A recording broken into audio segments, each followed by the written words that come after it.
곧 예배가 시작됩니다. 온라인으로 하나님께 드리는 예배에 정성을 다해 임해 주시기 바랍니다. 온 가족이 함께 모여 거룩하게 예배를 드립니다. 부모가 아이들의 훌륭한 영적 교사 역할을 하시길 바랍니다. 단정한 복장으로 예배를 드립니다. 성경책을 지참합니다. 예배 10분 전부터 예배 준비를 완료하고 기도합니다. 올바른 자세로 모든 순서에 정성을 다해 참여합니다. 핸드폰보다는 TV나 컴퓨터 모니터로 예배를 드립니다. 예배에 집중하여 하나님의 은혜를 기대합니다. 헌금은 정성껏 준비해서 우편으로 보내시거나 직접 교회 사무실 헌금함에 봉헌합니다. 주와 같이 길 가는 것 즐거운 일 아닌가. 우리 주님 걸어가실 말잔치 한번 더 고백합시다. 주와 같이 길 가는 것 즐거운 일 아닌가. 우리 주님 걸어가신 발잔치를 날마다 주님 따라가리, 날마다 주님 따라가리. 한 걸음씩 또 한 걸음씩 주님 나와 영원히 함께 하시니 기쁨으로 걸어가리. 한 걸음 한 걸음 한 걸음 주 예수와 함께 날마다 날마다 우리 걸어가리. 이사와 함께 찬양합시다.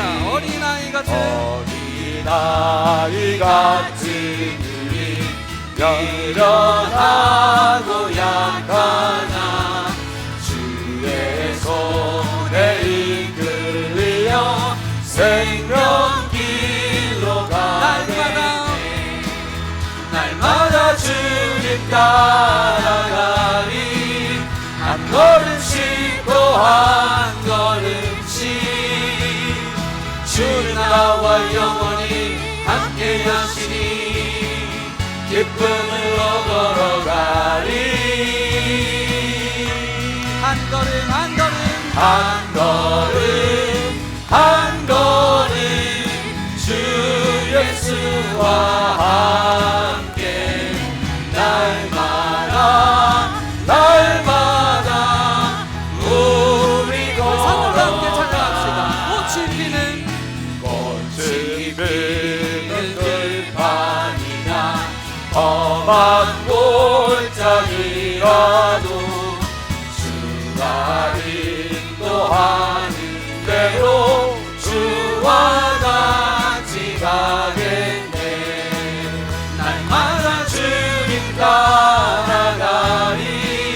한 걸음씩 또 한 걸음씩 주님 나와 영원히 함께 하시니 기쁨으로 걸어가리.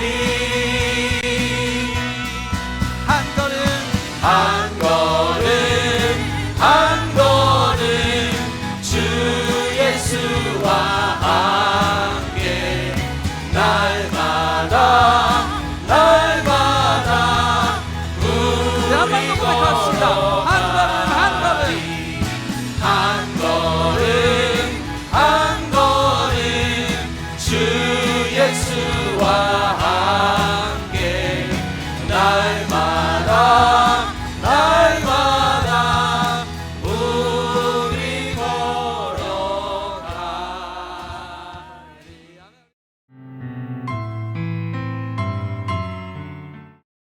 우리가 아직 죄인 되었을 때 사랑을 확증하여 주신 하나님 아버지, 낮과 밤을 주관하여 주시고 주님의 사랑하는 자녀들이 하루를 주님의 말씀과 기도로 열게 하여 주심을 감사드립니다. 이 새벽 기도를 통하여 주님의 사랑하는 자녀들이 주님의 크신 사랑을 체험하게 하여 주시고 마음에 소망을 심어 주시고 한 사람 한 사람에게 각기 필요한 말을 들려 주시옵소서. 사랑의 주님, 세상은 시시각각 매 초마다 바뀌고 있고 여러 가지 들리는 소리 때문에 어디에 초점을 맞춰서 살아야 할지 혼돈스러울 때가 많습니다. 흔들리는 믿음으로 눈에 보이는 현실에 속고 실망하고 절망할 때가 많습니다. 팬데믹 때문에 우리의 영혼이 지쳐가고 있습니다. 점점 기도의 줄을 놓치고 말씀을 멀리하고 있습니다. 우리의 심령을 성령으로 강하게 붙들어 주시사 기도와 말씀에 더욱더 힘쓰게 하여 주시고 오직 주님의 음성에만 기울이며 하늘에서 내려온 평안함 가운데 거하게 하여 주시옵소서.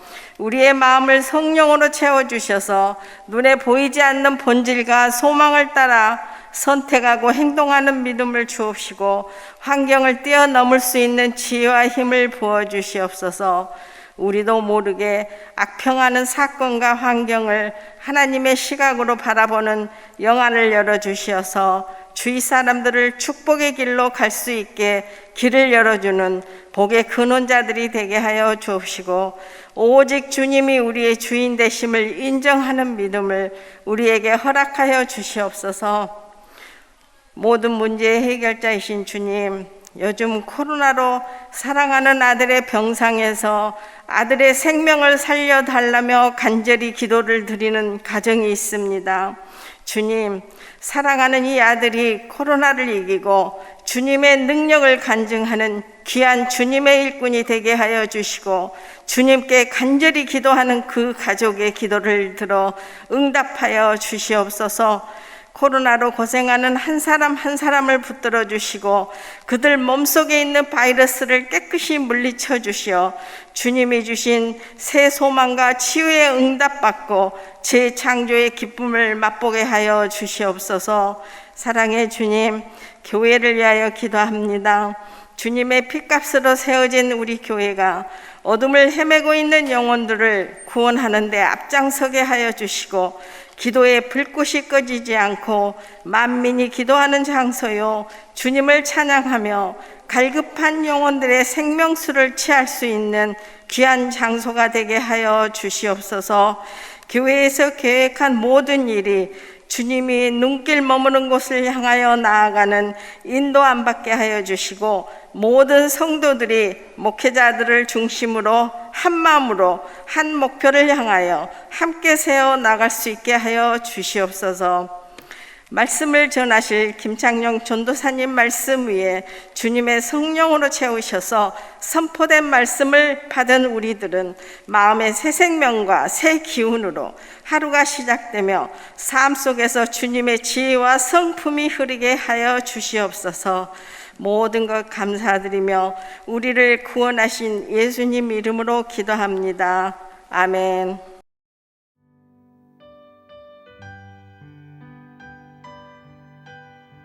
오늘 우리에게 주시는 하나님의 말씀은 디모데전서 1장 12절부터 20절입니다. 함께 봉독하시겠습니다. 나를 능하게 하신 그리스도 예수 우리 주께 내가 감사함은 나를 충성되이 여겨 내게 직분을 맡기심이니 내가 전에는 비방자요 박해자요 폭행자였으나 도리어 긍휼을 입은 것은 내가 믿지 아니할 때에 알지 못하고 행하였음이라. 우리 주의 은혜가 그리스도 예수 안에 있는 믿음과 사랑과 함께 넘치도록 풍성하였도다. 미쁘다 모든 사람이 받을 만한 이 말이여 그리스도 예수께서 죄인을 구원하시려고 세상에 임하셨다 하였도다. 죄인 중에 내가 괴순이라. 그러나 내가 긍휼을 입은 까닭은 예수 그리스도께서 내게 먼저 일체 오래 참으심을 보이사 후에 주를 믿어 영생 얻은 자들에게 본이 되게 하려 하심이라. 영원하신 왕 곧 썩지 아니하고 보이지 아니하고 홀로 하나이신 하나님께 존귀와 영광이 영원무궁하도록 있을지어다. 아멘. 아들 디모데야, 내가 내게 이 교훈으로서 명하노니 전에 너를 지도한 예언을 따라 그것으로 선한 싸움을 싸우며 믿음과 착한 양심을 가지라. 어떤 이들은 이 양심을 버렸고 그 믿음에 관하여는 파선하였느니라. 그 가운데 후메네오와 알렉산더가 있으니 내가 사탄에게 내준 것은 그들로 훈계를 받아 신성을 모독하지 못하게 하려 함이라. 아멘. 오늘 우리가 함께 나눌 은혜의 말씀은 디모데전서 1장 12절부터 20절의 말씀입니다. 어제부터 새롭게 디모데전서를 함께 묵상을 하고 있는데요. 여러분도 다 아시는 것처럼 디모데전후서는 바울 사도가 디모데에게 쓴 개인 편지입니다. 다 아실 만한 질문을 한번 드리겠습니다. 성경 중에 사도 바울이 기록한 성경이 몇 개죠? 다 맞추셨을 텐데요. 13개입니다. 그 중에 9개는 교회를 향한 서신이라고 할 수 있습니다. 로마서나 고린도전후서, 에베소서, 빌립보서 이런 것들은 다 교회를 향한 서신입니다. 그리고 나머지 4개는 교회가 아닌 개인에게 보내진 편지입니다. 그 개인에게 보낸 편지가 오늘 우리가 함께 묵상하고 있는 디모데 전후서와 그리고 디도서 그리고 빌레몬서입니다. 여기서 우리가 한번 생각해 볼 게 있는데요. 개인에게 보낸 편지라고 해서 그 편지를 개인만 보았을까 하는 것입니다. 디모데 전후서뿐만 아니라 디도서나 빌레몬서를 가만히 살펴보면 그 내용들 속에 개인들뿐만이 아니라 그 서신을 받는 곳에 공동체를 향한 바울 사도의 마음과 사랑의 표현이 애틋하게 담겨 있는 것을 보게 됩니다. 그렇다는 얘기는 바울 사도의 편지를 개인들이 본 후에 분명히 공동체 사람들에게 낭독을 해주면서 함께 그 서신을 나누었을 것이라는 것입니다. 더욱이 그러한 이유는 서로에 대한 관심과 사랑이 있었기 때문이라는 사실입니다. 그런 맥락으로 개인에게 보낸 서신서들, 디모데전후서, 디도서, 그리고 빌레몬서를 보시면 좀 더 넓은 생각과 그러한 시야를 갖고 전에 보지 못했던 것들을 볼 수 있지 않을까 싶습니다. 이런 예를 한 가지 말씀을 드리면요, 바울 사도가 디모데에게 이렇게 말을 합니다. 누구든지 너의 연소함이라는 것은 나이 어린 것을 말하고 있는 것인데요, 연소함을 업신여기지 못하게 하고라는 말이 있습니다. 만약에 디모데가 이 편지를 혼자만 읽었다면 나의 연소함을 업신여기지 못하게 하기 위해서 어떻게 해야 할까를 많이 고민하고 또 걱정을 하지 않았겠습니까? 그런데 이 편지를 전체 공동체가 있는 데서 얇게 읽었다면 그 자체로 교회 공동체를 향해서 바울 사도의 당부가 있지 않았겠습니까? 디모데를 염려하고 걱정하는 그 마음으로 에베소 교회에 있는 지도자들과 성도들에게 하는 말 아니겠습니까?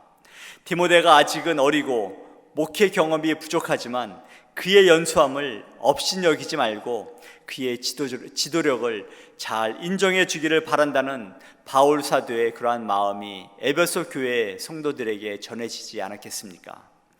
개인에게 보낸 서신들이 성경 안에 포함되어서 우리에게 전해지는 이유가 이런 이유가 아닐까 싶습니다. 하나님은 바울 사도의 이런 서신들을 통해서 하나님의 자녀들이 어떻게 믿음 생활을 해야 하는지를 우리에게 말씀해 주고 있는 것입니다. 그러면 오늘 본문을 통해서 우리에게 주시는 교훈이 무엇인지 함께 나누기를 원합니다. 오늘 본문 속에서 사도 바울은 자신의 구원 속에 담긴 하나님의 은혜를 솔직담백하게 고백하는 것을 보게 됩니다. 사도 바울이 전하는 구원은 극적인 하나님의 은혜였다는 사실입니다. 우리가 잘 아는 것처럼 사도가 되기 전 교회를 박해하던 괴수와 같은 죄인들을 구원하시는 하나님의 깊은 사랑과 은혜를 잘 드러내고 있는 것을 보게 됩니다. 우리가 감당하고 있는 모든 사역의 힘과 능력의 원천은 어디에 있습니까? 바울 사도는 그 모든 사역의 힘과 원천이 바로 예수 그리스도께 있음을 고백하고 있습니다. 12절을 한번 보시겠습니다. 나를 능하게 하신 그리스도 예수 우리 주께 내가 감사함은 나를 충성되이 여겨 내게 직분을 맡기심이니 라고 고백하고 있습니다. 나를 능하게 하신 분이 누구라고 고백을 합니까? 나를 능하게 하신 분이 바로 그리스도 예수라고 고백을 합니다. 보냄을 받은 자에게 있어서 모든 권세와 힘과 능력은 오직 그를 보낸 자로부터 오는 것이기 때문입니다. 이것은 마치 외국에 파견된 외교관이나 대사관들의 권위와 힘이 그를 파견한 본국에 있는 것과 마찬가지라는 것입니다. 우리나라 정부에서도 보면, 예를 들면 미국 대사하고 아프리카에 있는 남수단의 대사하고 같은 동급으로 대우하지는 않습니다. 표면적으로는 똑같이 대우한다고 하겠지만 분명히 차이가 있다는 것을 우리는 알 수 있습니다. 사랑하는 성도 여러분, 여러분의 사역의 힘과 능력의 원천은 어디에서 비롯되었습니까? 우리의 입으로는 하나님의 사람이고 하나님께서 부르셨기 때문이라고 말은 하면서도 우리가 하는 모든 사역의 힘과 능력의 근원을 하나님이 아닌 다른 곳에서 구하고 있지는 않습니까? 요즘 한국의 젊은 세대들, 특별히 대학 졸업을 앞둔 학생들이나 취업을 준비하는 사람들에게 유행하는 말 중에 하나가 스펙이라는 것입니다. 여기서 말하는 스펙의 의미는 취업 준비생들 사이에 학력, 학점, 자격증 따위를 통틀어서 이르는 말인데요. 젊은이들이 스펙 쌓느라고 정신이 없다고 합니다. 좀 더 좋은 직장, 좀 더 좋은 대우를 받기 위해서는 남들과는 뭔가 다른 스펙을 쌓기 위해서 언어 연수도 떠나고 해외에서 인턴을 하기도 한다고 합니다. 창피한 얘기지만 한국의 교육자들 중에서도 극히 일부겠지만 자기를 과시하기 위해서 소위 사회 저명인사들을 초청한다든지 유명 연예인을 초청해서 강단에 세운다는 얘기를 들은 적이 있습니다. 우리는 사도행전을 통해서 배우는 것이 있습니다. 예수님의 제자들, 사도들의 사역을 보면 이렇습니다. 오순절 이후에 참으로 놀라운 권세와 능력으로 복음을 전파하며 세상을 변화시키는 사건들을 우리는 성경을 통해 보게 됩니다. 그들이 그렇게 할 수 있었던 능력의 근원이 무엇이었습니까? 예수님의 제자들 중에 세상에 내놓을 만한 실력을 갖춘 사람이 누가 있습니까?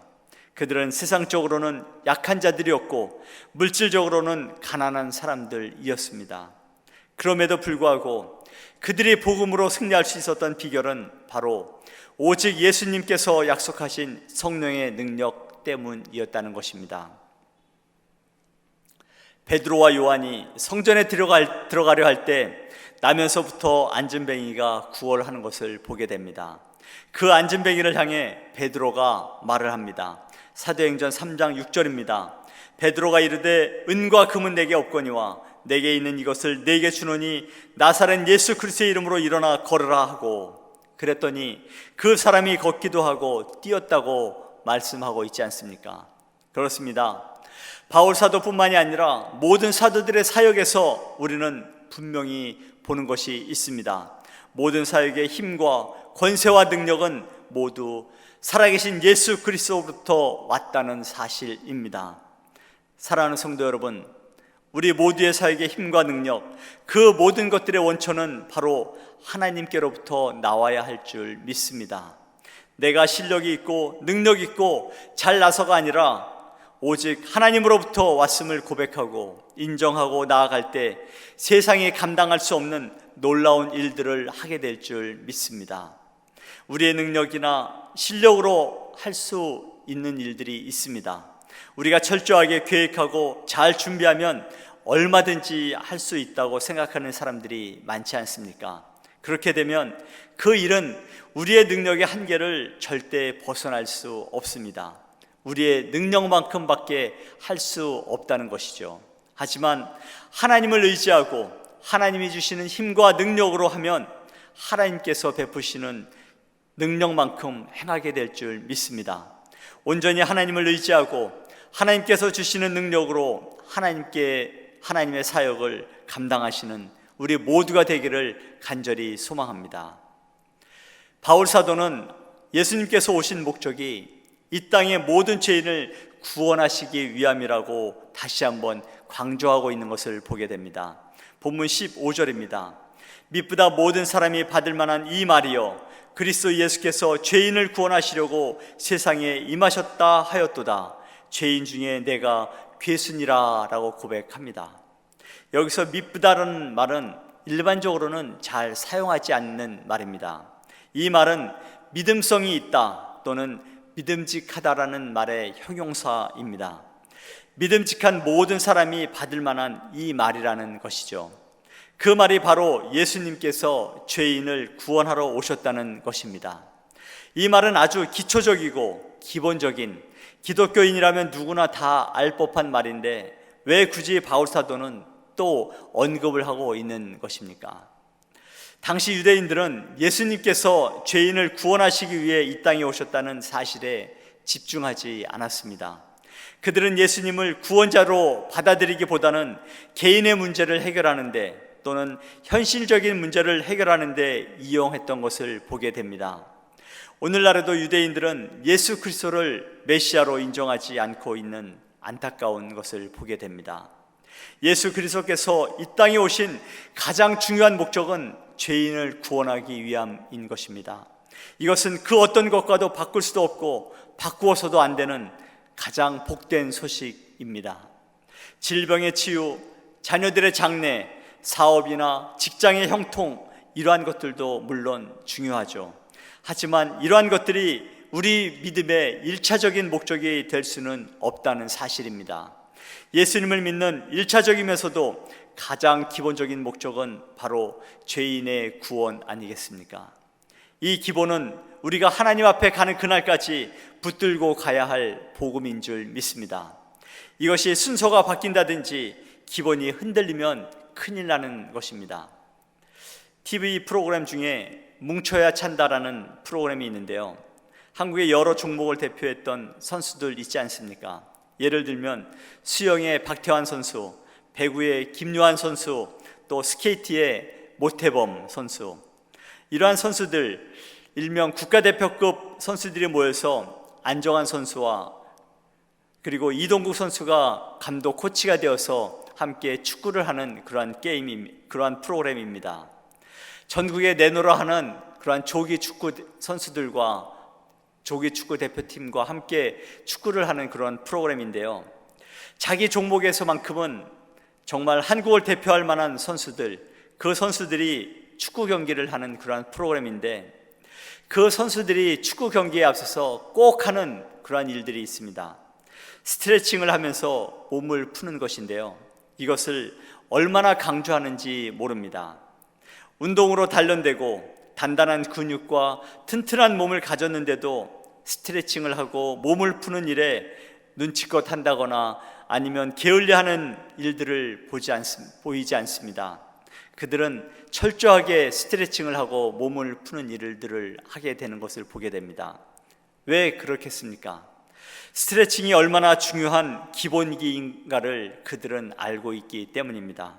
다치지 않기 위해서는 반드시 해야 한다는 것이죠. 신앙생활을 오래 하게 되면 만나게 되는 적이 있습니다. 바로 매너리즘이라고 하는 것인데요, 이것은 티도 안 나게 다가오고 걸리게 되는 것입니다. 믿음의 감동과 감격, 열정도 식고 정말 중요한 구원받은 감사의 눈물은 언제였었는지 잊혀지고 시간이 지나면서 듣고 싶은 말만 듣게 되는 교회 안에 숨어있는 가장 강한 적이라고 할 수 있습니다. 사도 바울의 서신을 볼 때마다 느끼고 도전받는 것이 있습니다. 젊을 때나 나이 들어서나 하나님을 향한 열심과 헌신, 그리고 자신을 구원하신 하나님의 은혜에 대한 감사의 고백이 더하면 더했지 결코 떨어지지 않는다는 것을 보게 됩니다. 디모데전서는 사도 바울이 인생 후반에 기록한 서신입니다. 여전히 하나님의 구원의 감격, 자기를 부르신 부르심에 대한 감사가 풍성한 것을 보게 되지 않습니까? 사랑하는 성도 여러분, 과일은 익을수록 맛이 있어집니다. 사골국은 끓일수록 맛의 깊이가 깊어진다고 합니다. 우리의 믿음도 연수가 더할수록 깊은 맛을 내는 믿음의 사람이 되기를 간절히 소망합니다. 사도 바울은 디모데를 향해 당부라기보다는 좀 더 강한 명령을 하고 있는 것을 보게 됩니다. 18절과 19절입니다. 아들 디모데야, 내가 네게 이 교훈으로서 명하노니 전에 너를 지도한 예언을 따라 그것으로 선한 싸움을 싸우며 믿음과 착한 양심을 가지라. 어떤 이들은 이 양심을 버렸고 그 믿음에 관하여는 파선하였느니라 라고 말하고 있습니다. 디모데를 향해 선한 싸움을 싸우라고 명한 후에 두 가지를 얘기하고 있는데요, 그 두 가지는 믿음과 착한 양심을 가지라는 것입니다. 이 믿음과 착한 양심은 선한 싸움을 싸우기 위해 우리 그리스도인들이 갖추어야 할 영적 무기인 것입니다. 신앙생활이라는 것이 믿음만 있으면 되는 거 아닌가 하시겠지만 그렇지 않다는 것을 사도 바울은 얘기하고 있는 것입니다. 신앙생활은 믿음이라는 신앙적인 부분과 함께 우리의 삶에 윤리와 도덕적인 삶이 결합된 것이라는 것을 다시 한번 강조하고 있습니다. 성도인 우리에게 이 두 가지 중에 어느 하나가 실패하면 전체적인 삶에 문제가 생긴다는 것입니다. 편향된 신앙생활을 하는 분들을 보면 믿음은 상당히 중요하게 여기면서 양심은 그리 중요하지 않게 여기는 분들을 만나게 됩니다. 믿음과 양심은 결코 분리될 수 없습니다. 칼빈은 이렇게 말합니다. 나쁜 양심은 모든 이단의 어머니이다 라고 얘기합니다. 베드로 사도도 베드로전서 3장 16절에서 이렇게 권면합니다. 선한 양심을 가지라. 이는 그리스도 안에 있는 너희의 선행을 욕하는 자들로 그 비방하는 일에 부끄러움을 당하게 하려 함이라 라고 얘기합니다. 그렇습니다. 우리 모든 성도들은 성령의 은총과 더불어 영만 거듭난 것이 아니라 양심까지 거듭나서 착한 양심을 가져야 할 줄 믿습니다. 사도 바울은 이 착한 양심을 버리고 믿음에 파선한 사람을 얘기하고 있지 않습니까? 바로 20절에서 후메네오와 알렉산더입니다. 그 두 사람을 사탄에게 내어줬다라고 말하고 있습니다. 사도 바울은 후메네오를 악성 종양처럼 거짓을 전파하고 예수님의 부활하심이 이미 지나갔다고 헛된 말을 전하는 악한 사람으로 묘사하고 있는 것을 디모데후서 2장 17절과 18절에서 보게 됩니다. 또한 알렉산더에 대해서는 말로 사도 바울을 대적함으로써 많은 해를 끼쳤다고 디모데후서 4장 14절과 15절에서 말씀하고 있는 것을 보게 됩니다. 사도 바울은 이러한 자들을 사단에게 내어 주었다고 합니다. 교회로부터 출교시켰다는 의미이겠죠. 사도 바울은 교회에 이 위해를 끼치는 사람들을 단호하게 징계함으로써 교회 공동체가 이들의 영향으로 썩는 것을 방지하고자 한 것입니다. 후메네오와 알렉산더의 보기를 들며 믿음과 함께 착한 양심으로 믿음의 선한 싸움을 싸워 나갈 것을 우리에게 권면해 주고 있습니다. 이제 말씀을 정리하려고 합니다. 사랑하는 성도 여러분, 믿음의 첫사랑을 회복하시기 바랍니다. 믿음의 기본을 날마다 회복하시기 바랍니다. 구원의 감격과 감동이 있는 믿음, 나를 부르시고 나를 충성되이 여기셔서 하나님의 부르심에 또 감사하고 하나님의 세우심에 감격함으로 하나님의 선한 일꾼으로 날마다 승리하는 삶을 살아가는 여러분과 제가 되기를 간절히 소망합니다. 믿음과 함께 착한 양심으로 진리를 지켜나가고 삶의 모범을 보일 때 우리는 그리스도의 선한 군사로 하나님의 나라를 확장하는 일에 귀하게 사용되어질 줄 믿습니다. 오늘도 주님 안에서 승리하는 여러분과 제가 되기를 간절히 소망합니다.